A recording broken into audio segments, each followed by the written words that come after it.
William Perry would crest 200 pounds at the age of 11, swelling to the 318-pound figure listed on his rookie card just over a decade later. A massive number that most would agree was still nonetheless an understatement and inspired one of the great nicknames of NFL history, Refrigerator.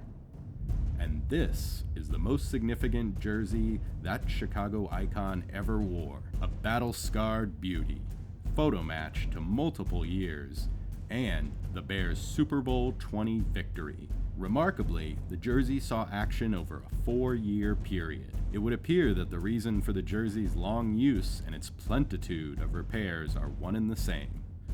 Wilson simply didn't make jerseys this big back then and had to custom build this one for the Fridge's massive frame.